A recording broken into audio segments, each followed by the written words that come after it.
Okay, hello again. I'm going to go through now session 2, which is the CRM session.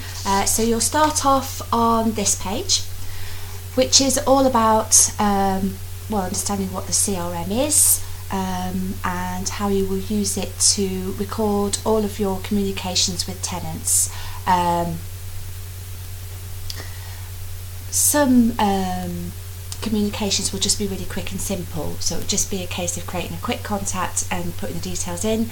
Some communications you'll have to raise a case for example, if somebody raises an antisocial behaviour complaint, then that will open up a case, and when you open up a case it generates tasks, and the tasks follow a set workflow which Octavia staff should know about already. So there's just to point out that the CRM will basically generate things in an automatic way for them based on their standard workflow.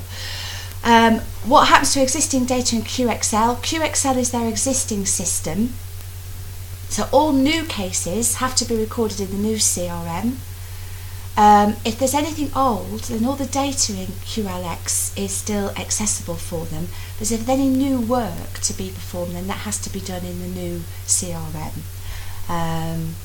And that's pretty much all you have to say. Adrian has told me to stress to them that every communication that they have with a tenant has to be recorded in the CRM, so tenants can see this history of communication as well. Okay, so the next thing to do in the CRM session is go through the difference between the tenant and the property information screen. So I'm going to go back to the hub, and it's probably going to boot me out because I haven't been in for a bit, so I'll just log in again.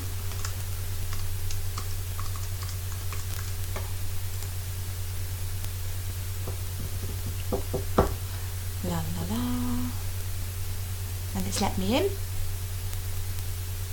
So to demonstrate the difference between the staff and the tenants screens, you will need to search for your Peel House code again. I'm going to use Newman,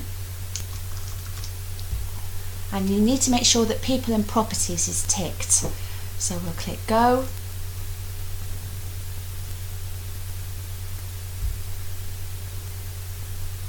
And then we wait for 3 hours, and then you'll find your results. People and properties, you've got Mr. Anthony Newman there. So you remember these two buttons underneath the tenant's name lead you to two different views. The resident one is going to take you to a view of the website that the tenant can see. So that's used purely if you need to check exactly what the tenant is seeing when they're talking to you on the phone or whatever. If you need to see exactly what the tenant sees, you click the resident button. So we'll do that now. This website that they're using is called See My Data. I don't know if you saw it just up there. So See My Data, and it's open for me in a new window. You're probably going to get it opening on a new tab. In fact, let me see if I can change that now. I'm just going to pause a sec. Right, I can't seem to get that working, so I'm just gonna we'll just have to live with it being in a new window on mine, but in yours, and when you do the training, it'll probably open in a new tab. Hang on, if I right click that, I wonder if I can open it in a new tab. Okay, so I'll have to do it that way, but you should be able to do it with a left click. So you've got two tabs open. Maybe talk to them about navigating, so they can get back to the hub with this tab up at the top, and this will go back to See My Data. This is what the tenant can see. Okay, so all they need to do is look at that and just note that this is what the tenant can see. You'll notice it looks a bit different to what you can see when you log in as a member of staff. Okay, so once they've seen that, they can close that down, and then they're back at the hub.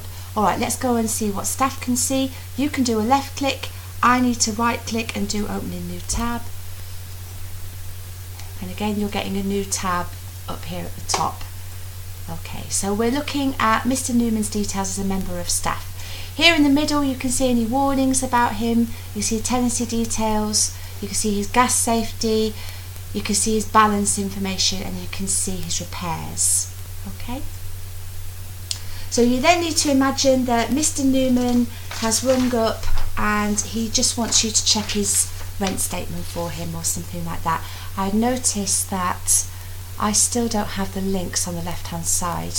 I don't know if you remember, on Wednesday we had links to viewing their rent statement and viewing personal details, and then a patch was installed and those links all disappeared. Well, it looks like they haven't been reinstated, so I'm not going to be able to go through how you look at rent statements or how you view existing repairs. You're just going to have to hope that that's there for Monday. If it's not, there's nothing you can do about it. It's not your problem. But only frontline staff can see that information anyway. So massive apologies for that bit. You're just going to have to refer to the manual. Let me show you where that is. So we've just gone through tenant view, staff view. So this next bit, viewing a rent statement, I can't do because those links haven't been reinstated. Can I do view communications? I can't even do that. So I can't do that either. Right, so I can't do this bit either, viewing communications history, and I also can't do changing personal details, and I also can't do repairs. Okay, so all of that you're just going to have to refer to the manual for. Okay, so imagine that Mr. Newman's rung up, he wants to talk to you about his rent statement. I can't go to view that information here because the link's not there, but what I can do is raise that as a quick contact. So click the quick contact button. Here are all Mr. Newman's details, and in the details box we can just say Mr. Newman rang up to check his rent statement, all sorted, and then you can submit the form. And that, what have I done? Okay, let's go back. I'll try that again. Quick contact. I didn't choose a contact type. Okay, so balance or statement inquiry. Mr. Newman rang up to check his rent statement, all sorted. Submit form. And that raises a new entry in the CRM. So if I did have view history of communications on the left hand side, i.e., bear with me,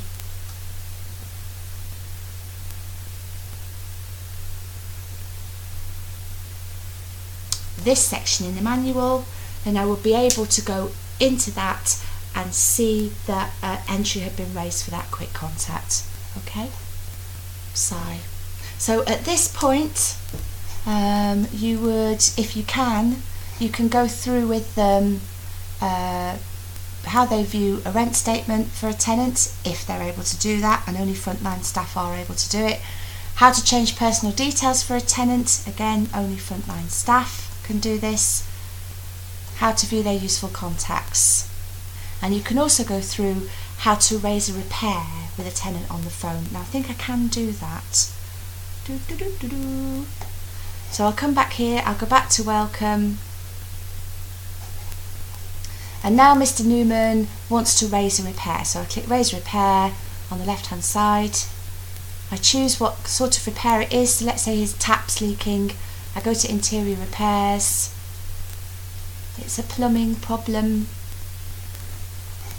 It's a sink, and then I just click on the tap. Okay, his tap is leaking, and then I go next. And if there are other repairs, you would click request another repair, and then I submit it. Don't know if you need to fill out any more of those fields. And that's that. Now that information doesn't update on the system for 48 hours. It might be 24, it might be 48. I've been told different things, but say 48 to be on the safe side. And that's the request goes off to their contractors, and they have to do whatever they do with it. And then it gets shown on Octavia's system once they've raised whatever it is they need to do with it. Okay, so that's raising a repair. At this point I might say, okay, let's say you finish with Mr. Newman, you need to close down this website, the See My Data website, so you go into the tabs at the top, you click close, and then you're back at the hub. Okay, so you go back to the dashboard.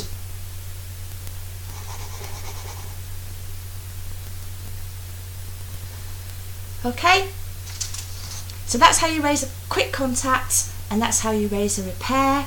The next thing we did was raise a new CRM. Now we did 2 CRMs. So the CRMs are when you're raising a contact with a tenant that has a workflow attached to it. So you're doing something like dealing with a direct debit inquiry, or you're dealing with an antisocial behaviour request. Or something like that. Basically, the tenant has rung up and wants you to start something which has a whole workflow associated with it. Okay, the first one we did was raising this direct debit. So let's say it's Mr. Newman again. We put in Newman, make sure people and properties ticked. You don't actually need library for this, so we can take the tick out for that. Click go. Okay, here we've got the results. We go to staff view. And we're going to raise this CRM just so you know where this is in the manual. We're now moving on to the next bit after repairs. Tasks in the CRM. So we did creating a quick contact. You can ignore the raising a CRM pets, that's in the exercise. We're now on raising a new CRM using direct debit as an example.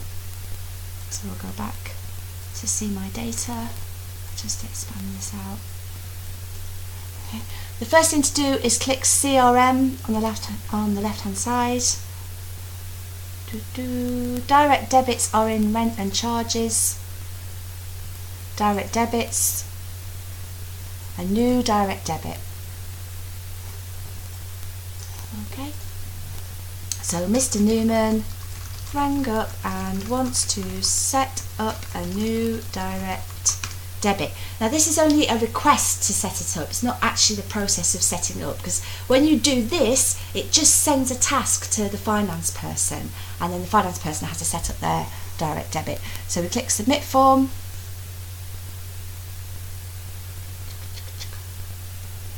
And then that's done. It's opened in a new window again, my apologies. I'll close the new window down. I want to go back to the hub. In raising that direct debit, I should have generated a new task. So at this point, you take them back to the hub, you ask them whereabouts they can see their outstanding tasks, and it's this icon up at the top. They click that. They wait for another 4 weeks.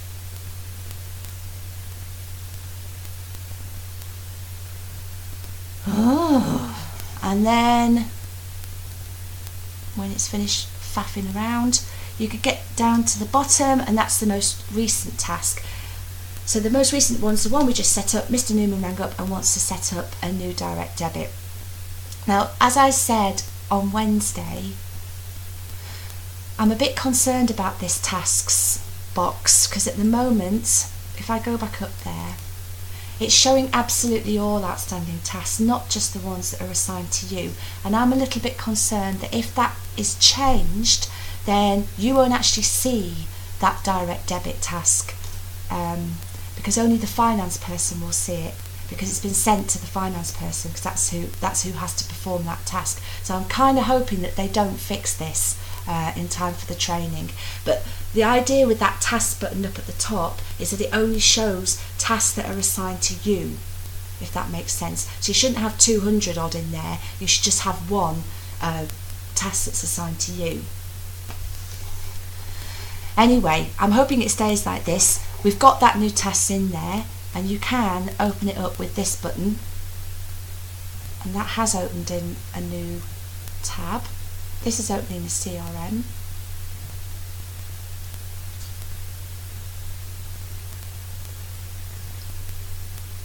Okay. And here you end up with this CRM screen where you can edit the task. Now, we could, I guess, get them to assign it to themselves here. So at the moment it's June Nicholson, that I'm presuming is the finance person. You could get them to assign it to themselves. I wonder if we're in here. I'm going to have a look. Okay. Oh, that's groups. I'll do it, I'll sort it. Just click on that to sort it. I'm there, so I can assign it to me. And I just say it was wrongly assigned, and then I click save. Okay, so it's now assigned to me. At this point you need to point out to them that in this CRM screen there are various different tabs, and they need to check all of the tabs to make sure there's stuff on them. This log will show you the history of stuff that's already been done. So you could say something like, okay, we can see on the task tab that there's an outstanding task to actually set up and create that new direct debit. Let's say that's taking longer than it should, and Mr. Newman rings up again and says, what on earth is happening? To record that, you go to the interactions tab, do new interaction. It's inbound. Mr. Newman has rung you by telephone, although he might have emailed or come in person or whatever else. And you could just say here, Mr. Newman has rung up again asking what is happening with his direct debit. So we save and exit, and then you get that extra interaction there. So you can open that again with a double click, I think. Yeah. Okay, so that's all fine. Okay, when you want to complete this task, you double click it. It opens up this box. I won't ask why it's still assigned to June Nicholson when I assigned it to me, but never mind. Okay, you click complete. Let's say it took 15 minutes. The time in here is in 15-minute blocks, so it has to be to the nearest 15 minutes. And then we click OK, and you save it,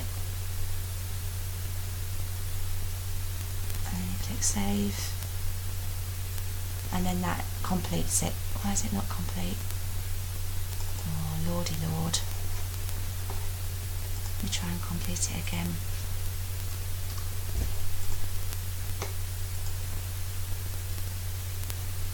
Okay, so now it's complete. Okay. Alright, so that's raising the direct debit. The CRM is a new tab in your browser, so once you're done with this, you just close it up and that will take you back to the hub. Okay?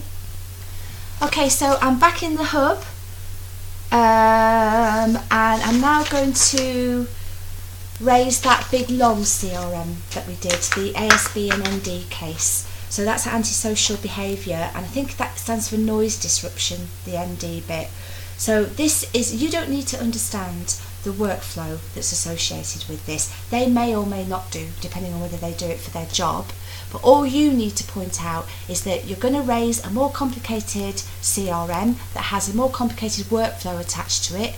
And we're doing this so that you can see how tasks get generated, and you can see how you use that CRM software. So I'm going to need to refer to the manual to do this myself because I don't know it off by heart. I'm going to just resize this a bit so that I can see the manual, and I suggest that when you're training it you do it really rigidly against the manual. So I'm just going to scroll down and find that bit in the manual.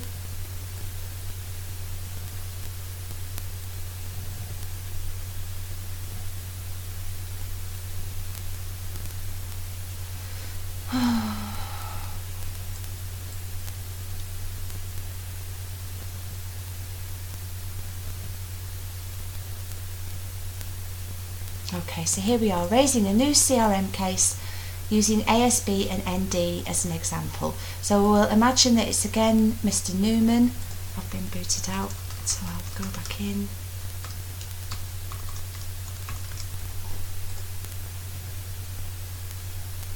Oh, tra-la-la. Okay, so put Newman in, people and properties, don't need library, click go.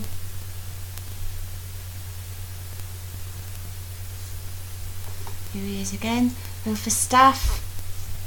I'll just resize this so I can see the manual as well. So we've done this. We looked at the hub. We searched for the tenants. We've ticked people and properties.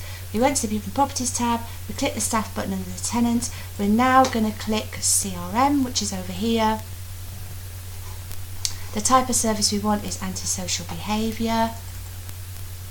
Okay, here's the form. We enter the details into the box provided. Mrs. A is being abusive. We choose who to assign it to. They might be in there, they might not. La la la la la la la la. I'm not in there, so I'll put Christopher Adams in. So we submit form.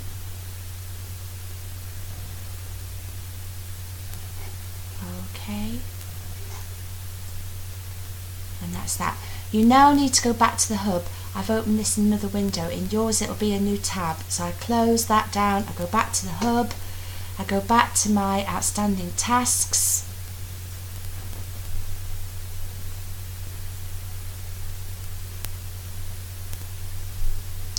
Okay, I've got 223 now. If I scroll all the way down to the bottom, here I've got the one I just opened, Mrs. A is being abusive. I open the task.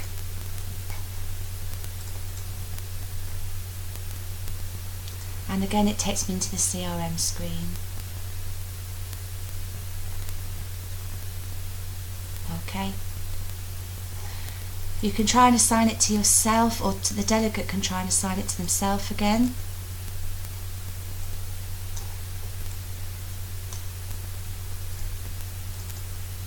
Okay. Okay. Maybe save and next. Actually, you might need to click save and next there. Maybe that's why I didn't update it before. Okay, so just edit case. So I'm there. Oops. Next step is to look at what your outstanding tasks are. So the first task is to complete an ASB_ND assessment. Now that task has got a form associated with it. To get to that form, counterintuitively, you don't go to forms, you go to documents, and then you click on new. As I said on Wednesday, I've never seen this working, but you click generate from template.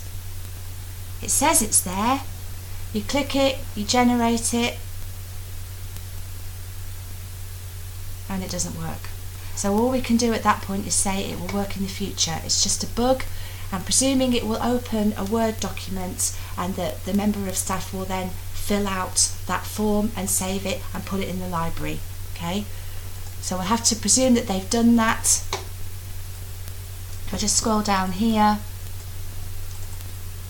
once the form is complete, you click the Forms tab.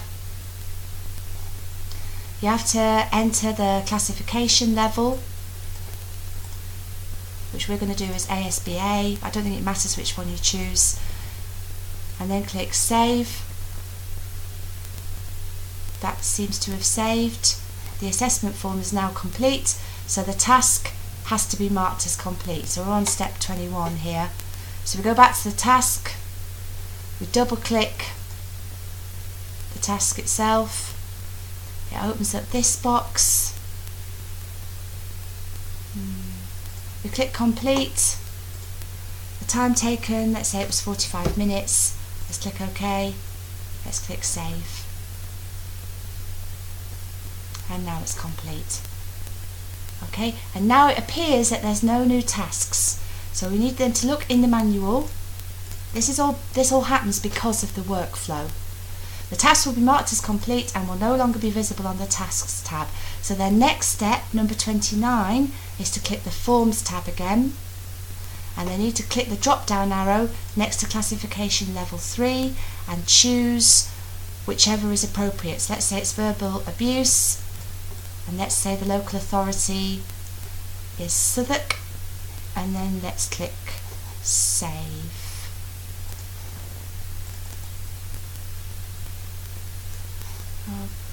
Okay, so we're now at step 33. We click the Tasks tab, and in this example the next task is to interview the client.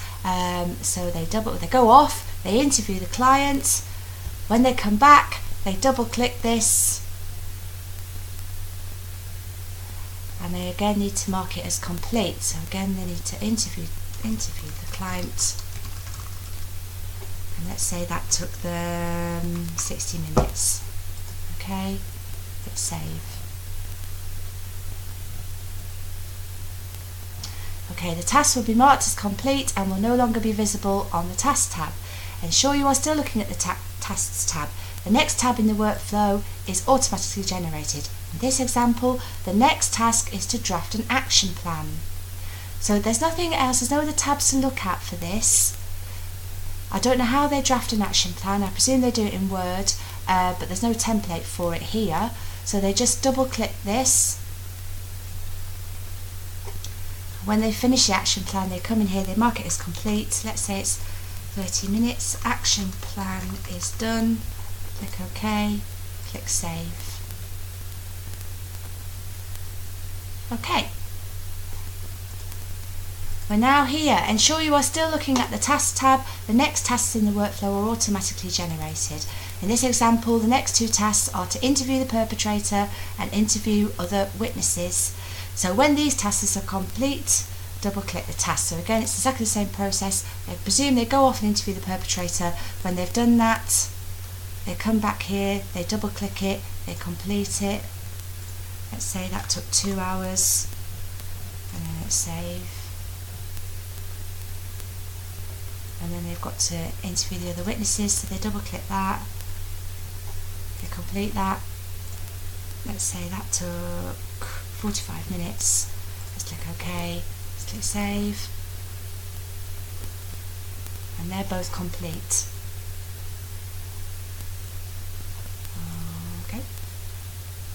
Okay. In this example, so you're still looking at the Tasks tab. In this example, the next task is to update the client, which has appeared on the task list. Update the client task has a form associated with it. So again, you're telling them they know what their workflows are, they know what they're supposed to be doing. They need to check the other tabs to see whether there's a form or a document or something that they need to do there. So with this one, there's a form associated with it. Excuse me. Click the drop down arrow next to outcome, and here they can choose the outcome. Now with this particular workflow, it could be complete at this stage, but the workflow kind of splits and can go down two different routes. So Adrian said, rather than completing at this stage, we would want to continue. So we'll say it's not, that's in other words saying that this case has not been resolved yet, it needs to continue. So we click continue here, and then you click save. In this particular workflow, the update client task can happen multiple times as per the agreed workflow. You then click the Tasks tab. So I think you can just go round in a circle of updating the client again and again and again. I don't know how many times. So we double click this, say it's complete. Ugh! Oh, what's going on? I'm going to cancel that. Say it's complete. Let's say it took 45 minutes, and let's say save. Okay, so we've done one round of updating the client. Once you've updated the client, the next steps are to do a case review and then update the client again. Okay, so once the case review is complete, double click that, mark it as complete. Click save.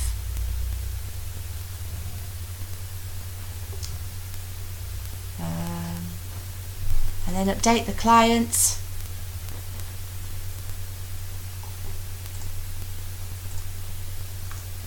Okay.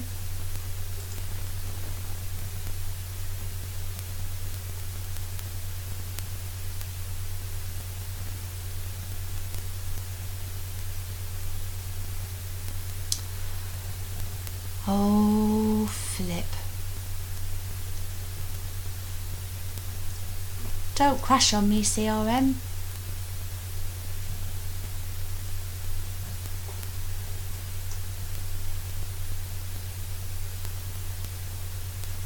Oh. Don't crash on me, CRM, please. No. Right, I'm going to pause this. Okay, it crashed on me there. So I've just gone back to the hub and opened up that task again. I'm going to try and say it's complete again. Complete task. Say OK, click save. Oh, phew. Okay, so that's fine. Now, at this point, you're at number 59. You go back to the Forms tab. Again, you've got this outcome thing. You could do another review, so it could go around in another circle of doing that. But I guess they've already seen it, so there's no point sort of carrying on doing this forever. So you could just say complete. And click save. Okay. And then you've got this section here in the manual. When complete is chosen, click the Tasks tab and double click the case review task. It looks like they've changed that to conduct ASB case close interview. Ooh. Oh, I don't know why I didn't get a case review task there. Sorry about this, chaps.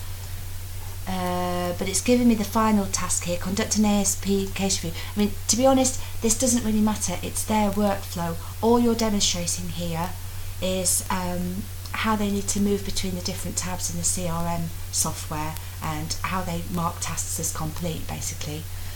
They should know what they're doing with their workflow. So we'll mark that as 30 and then click OK and then click save.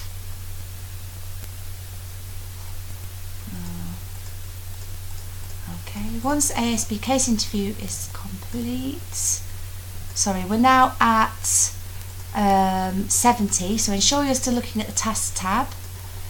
Double click complete. They've changed this. I wonder why they've changed it. But anyway, conduct client survey. So we double click that. We mark that as complete as well.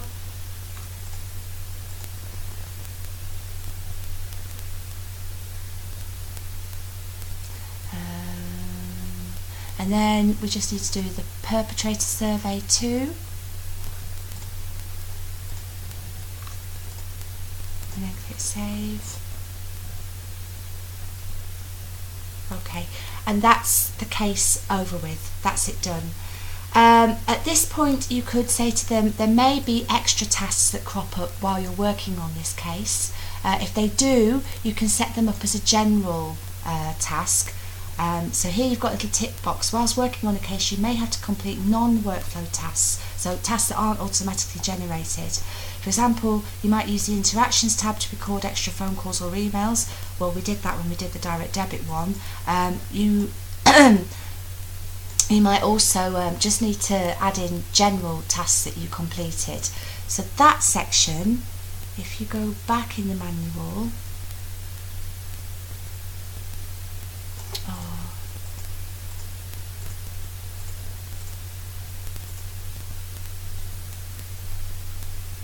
is here, adding a new task. Okay, so there comes the task tab. Alright, this case is closed now, we've completed it, so it's not letting me add a new task. So what I'm going to do is close this one down. I'm going to go back to the hub.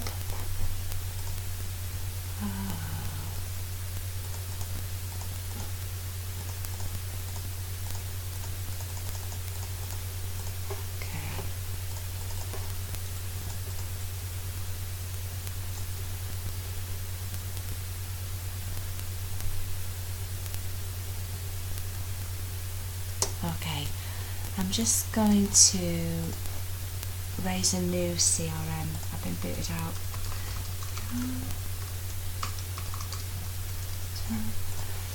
Again.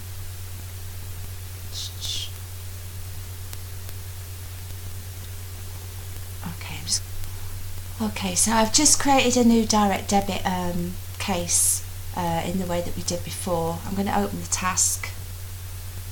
And it opens the CRM.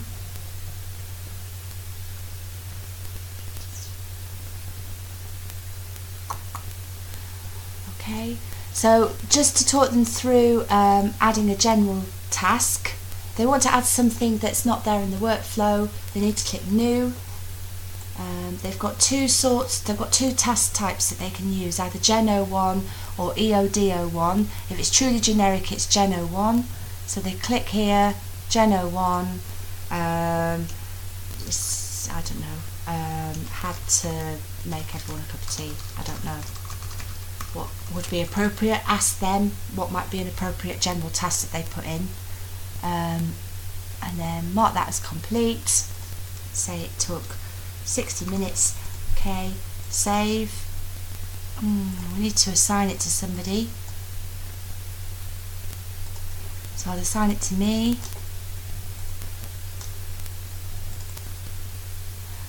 Okay, I'm going to mark it as complete. 60. Okay, save. There you go.